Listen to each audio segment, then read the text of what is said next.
Hey everybody, excuse my face, but I am very tired, very sick. Um, but I guess that's partially why I'm making this video. So I've been sick for the last 3 days, I think, and we moved to India because of my husband's new job, and we're gonna be living in India for the next 2 years. Anyways, so we don't have like a car or anything like that, and I've been using Uber to pick up the kids from school. So I use Uber to get over there and then Uber to get back. And everything's been fine. The Uber has been great because I've been getting the Premier, and luckily everything in India is so cheap. So it's like $4 max, maybe not even four, like maybe like $3, whatever. And that's with tip, with a really good generous tip. So not a problem. So like I've never had a problem. Probably we've been here for like 3 weeks now. I haven't had a single problem with Uber the whole time we've been here. But yesterday, I don't know. I don't know if I was just because I was sick, I was tired, and there was a language barrier. But I pick up my kids. You know, I have a teenager and I have a 3-year-old. My 3-year-old is autistic, so he doesn't listen. My teenager is just moody and thinks I'm annoying, and he doesn't listen. So, I was sick, I was tired, my children aren't listening to me, whatever. That's normal. That's my normal stress, I guess. Well, except for the being sick part. But just the normal level amount of stress of being a parent. And the Uber driver pulls into a gas station, and I'm like, oh great, I just want to go home because I don't feel good, and I feel embarrassed. I have my mask on because I'm sick, and I am a person in a foreign country, so I want to be as polite as possible and wear my mask. But still, I'm coughing because they don't play any music a lot of the times, so it's just like really dead silent in the car, and I'm like coughing and sniffling, and I already feel like terrible as it is that I'm sick, and I don't want to get the Uber driver sick and all that. But you got to do what you got to do, right? And I'm trying to be as polite as possible, but I feel bad.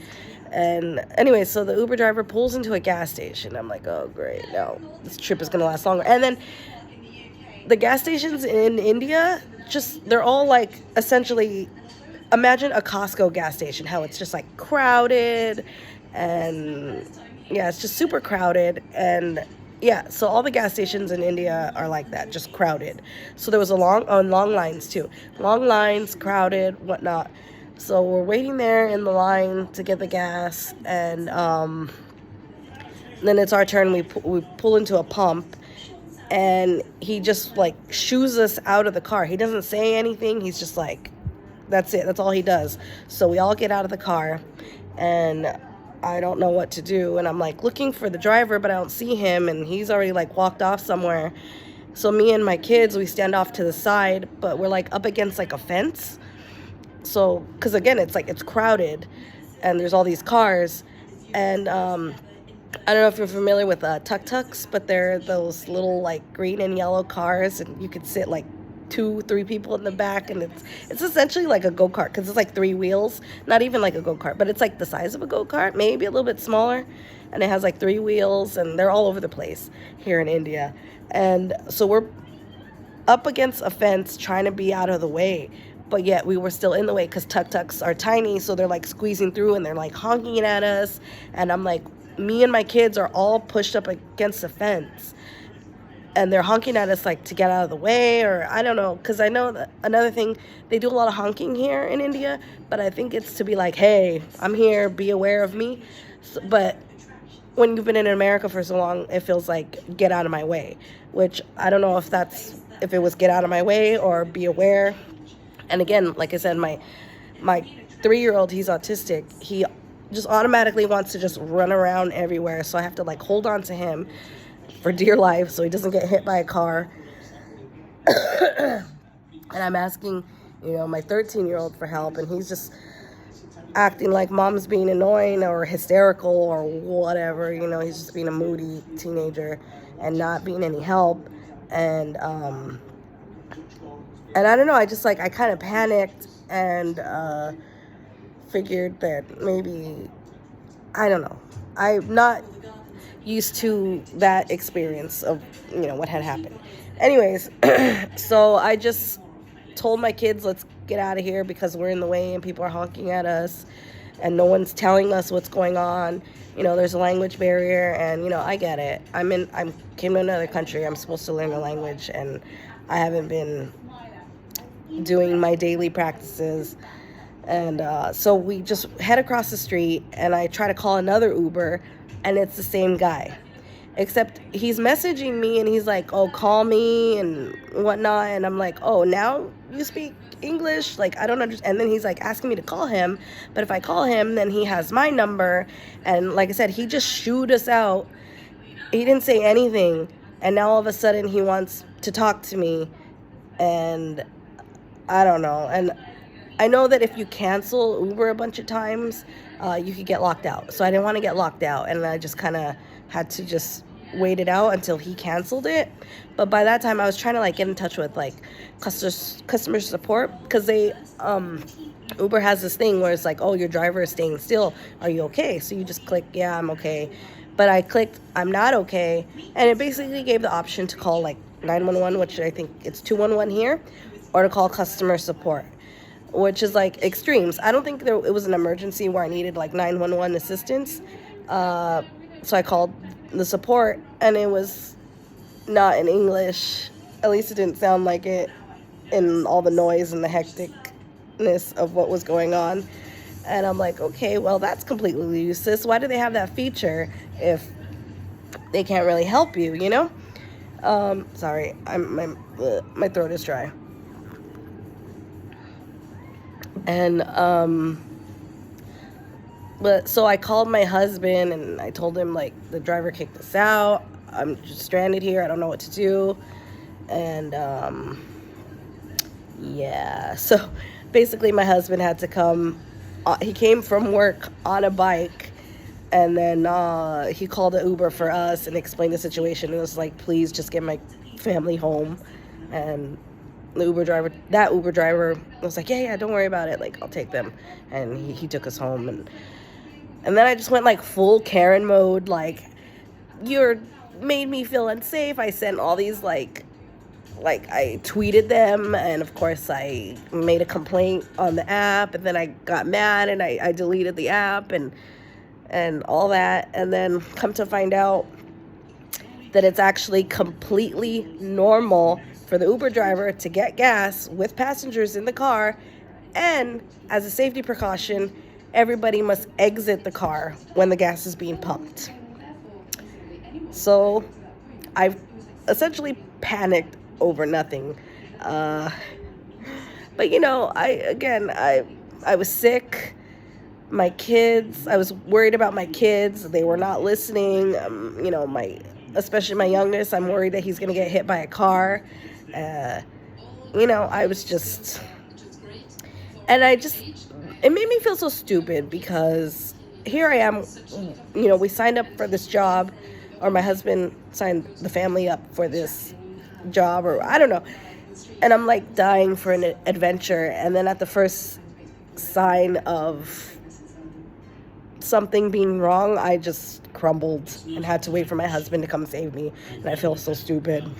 And then come to find out that it's completely normal to do those things. And I acted like a Karen for nothing.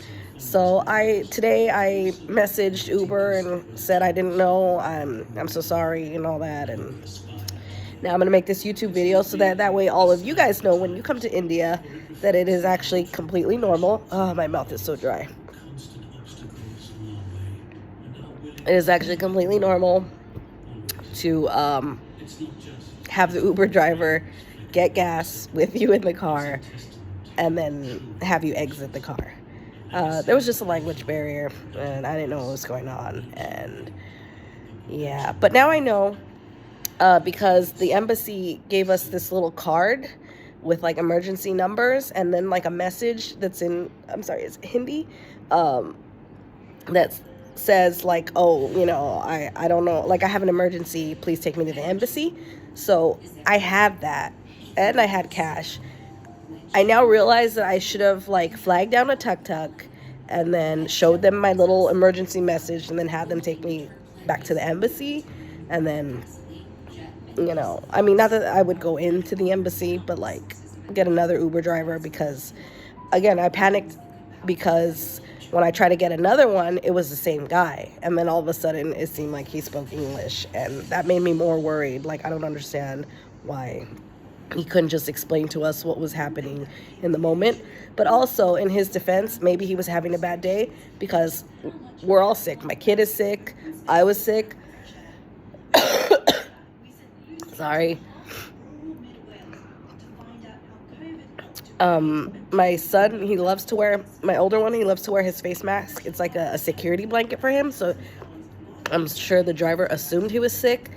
And the cars are so little here. And my son, my older one, he was trying to get into the car while holding the baby and wearing his backpack. And he's trying to shimmy into the car. And he started to, like, the backpack dragged or yanked, like, I don't know, that black lining that's around the door, like insulation, I don't know what it's called, that black rubber that's around the car door.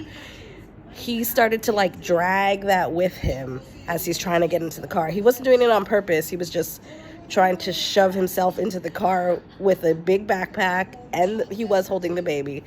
He is helpful. I know I'm making it sound like he's not helpful, but he is helpful sometimes. He's trying to be helpful, and he was kind of destroying the car.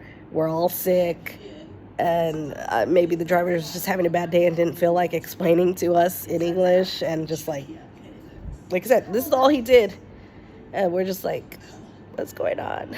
You know? So I get it. I worked in customer service for 13 years. We have bad days, so I'm not going to blame him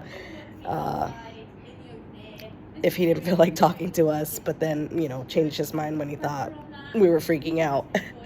So I messaged Uber and everything. But yeah, I did freak out and became a Karen. And then now I feel bad and I feel stupid. And, but I guess it's a learning experience. And now I'm bestowing that knowledge upon you guys. But yeah, if you do go to another like foreign country to live there, make sure you like go to the embassy to get like, I'm sure they all have that like security thing with like a message and like emergency numbers. Make sure you have that. Make sure you always have a little bit of cash, you know, and then that should hopefully save you in any like scary situations, even though again, mine in hindsight probably wasn't even that scary. I think I was just sick and I was tired. My youngest just wants to run out into the streets. My oldest is just like, Mom, you're so annoying. What's going on? But yeah. All right. That's it. Bye.